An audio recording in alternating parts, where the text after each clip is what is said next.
Pour bien lire Jean Lorrain, 171 ans, aujourd'hui en ce 9 août, pour bien lire Jean Lorrain, par exemple les souvenirs d'un buveur d'éther, eh bien il faut se placer en des hauteurs éthérées justement, c'est-à-dire qu'il faut très précisément manquer d'oxygène. Mais par ailleurs, si on veut bien lire Monsieur de Phocas, qui est à la recherche perpétuelle d'un verre, un verre translucide qui le rend malade, eh bien, ma foi, il faut à la fois manquer d'oxygène et chercher ce verre très spécial.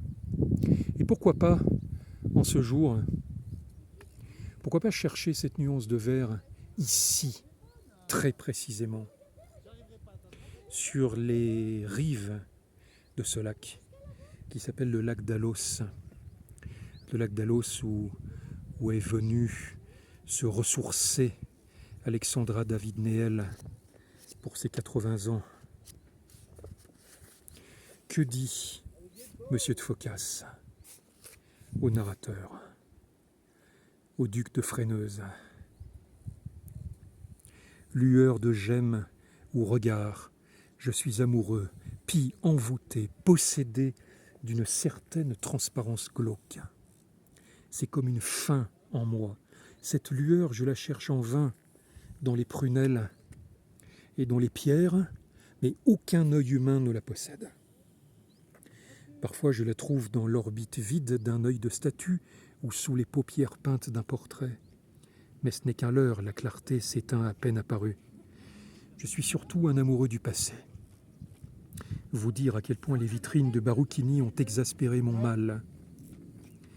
Je voyais sourdre, je voyais poindre en ces joyaux le regard que je cherche, le regard de Dagut, la fille du roi Dys, le regard de Salomé aussi, mais surtout la clarté limpide et verte du regard d'Astarté.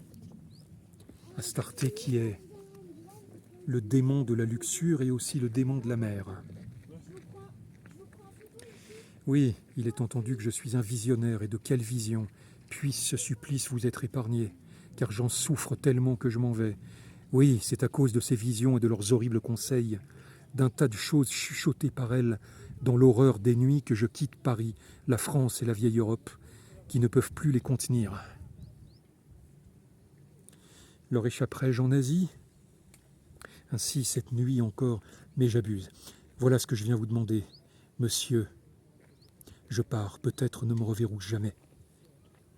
J'ai consigné dans ces feuillets les premières impressions de mon mal, les inconscientes tentations d'un être aujourd'hui sombré dans l'occultisme et la névrose.